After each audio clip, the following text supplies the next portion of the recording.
18వ అధ్యాయం. దావీదు సౌలుతో మాటలాడుట చాలించినప్పుడు దావీదు హృదయముతో కలిసిపోయెను. యోనాతాను దావీదును తనకు ప్రాణ స్నేహితునిగా భావించుకొని అతని ప్రేమించెను. ఆ దినమున అతని తండ్రి ఇంటికి తిరిగి అతని వెళ్ళనీయక సౌలు అతనిని చేర్చుకొనెను. దావీదు తనకు ప్రాణ స్నేహితుడని భావించుకొని అతనిని ప్రేమించుచు యోనాతాను అతనితో నిబంధన చేసుకొనెను.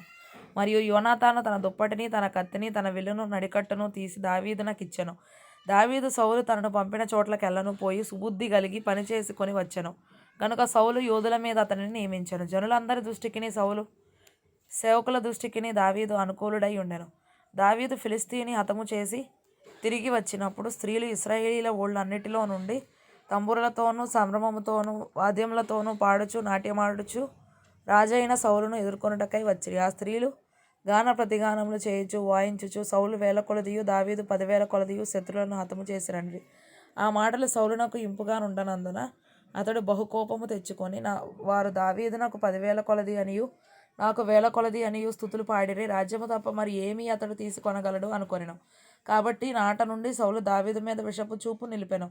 మరునాడు దేవుని యొద్ద నుండి దురాత్మ సౌలు మీదికి బలముగా వచ్చినందున అతడు ఇంటిలో ప్రవచించుచుండగా వెర్రి మాటలాడుచుండగా దావీదు మునుపటిలాగున వీణ చేత పట్టుకొని వాయించెను. ఒకప్పుడు సౌలు చేతిలోని ఒక ఈట ఉండగా దావీదును పొడిచి గోడకు బిగించుదుననుకొని సౌలు ఆ ఈటను విసిరెను. అయితే అది తగలకుండా దావీదు 2 మార్లు తప్పించుకొనెను. యెహోవా తనను విడిచి దావీదునకు తోడై ఉండుట చూచి సౌలు దావీదునకు భయపడెను. కాబట్టి సౌలు అతని తన యొద్ద నుండనీయక సహస్రాధిపతిగా చేసెను. అతడు జనులకు ముందు వచ్చుచూ పోవుచూ నుండెను. మరియు దావీదు సమస్త విషయములలో సుబుద్ధి కలిగి ప్రవర్తింపగా యెహోవా అతనికి తోడుగా నుండెను. దావీదు మిగుల సుబుద్ధి గలవాడై ప్రవర్తించుట సౌలు చూచి మరి అధికముగా అతనికి భయపడెను. ఇశ్రాయేలు వారితోనూ యూదా వారితోనూ దావీదు జనులకు ముందు వచ్చుచూ పోవుచూ నుండుట చేత వారు అతనిని ప్రేమింపగా సౌలు నా చెయ్యి వాని మీద పడకూడదు, ఫిలిష్తీయుల చెయ్యి వాని మీద పడునుగాక అనుకుని దావీదు నా పెద్ద కుమార్తె అయిన మేరబును నీకిత్తును, నీవు నా పట్ల యుద్ధశాలివై ఉండి యెహోవా యుద్ధములను జరిగింపవలెననెను. అందుకు దావీదు రాజునకు అల్లుడగుటకు నేనెంతటి వాడును, నా స్థితి అయినను ఇశ్రాయేలులో నా తండ్రి కుటుంబమైనను ఏ పాటివని సౌలుతో అనెను.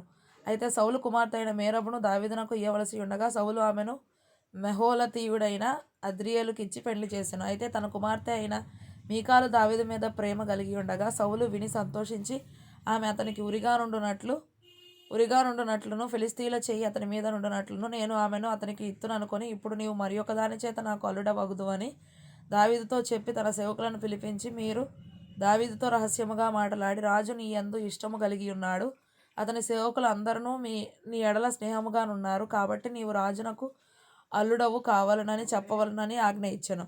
సౌలు సేవకులు ఆ మాటలను బట్టి దావీదుతో సంభాషింపగా దావీదు నేను దరిద్రుడనై ఎన్నిక లేని వాడనై ఉండగా రాజునకు అల్లుడనగుట స్వల్ప విషయమని మీకు తోచునా అని వారితో అనగా సౌలు సేవకులు దావీదు పలికిన మాటలు అతనికి తెలియజేసిరి. అందుకు సౌలు ఫిలిష్తీయుల చేత దావీదును పడగొట్టవలనన్న తాత్పర్యం గలవాడే రాజు ఓలిని కోరక రాజు శత్రువుల మీద పగ తీర్చుకొనవలనని ఫిలిష్తీయుల నూరు ముందోళ్లు కోరుచున్నాడని దావీదుతో చెప్పుడనెను.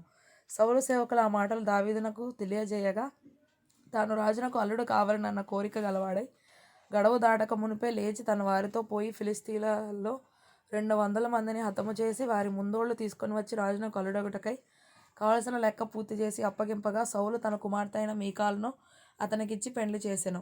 యెహోవా దావీదునకు తోడుగా నుండుటయు తన కుమార్తె అయిన మీకాలు అతని ప్రేమించుటయు సౌలు చూచి దావీదునకు మరి ఎక్కువగా భయపడి ఎల్లప్పుడూ దావీదు మీద విరోధముగా ఉండెను. ఫిలిష్తీయుల సర్దార్లు యుద్ధమునకు బయలుదేరుచూ వచ్చిరి. వారు బయలుదేరినప్పుడెల్లను దావీదు బహు వివేకము కలిగి ప్రవర్తించుచూ రాగా సౌలు సేవకులందరికంటే అతని పేరు బహు ప్రసిద్ధికెక్కెను.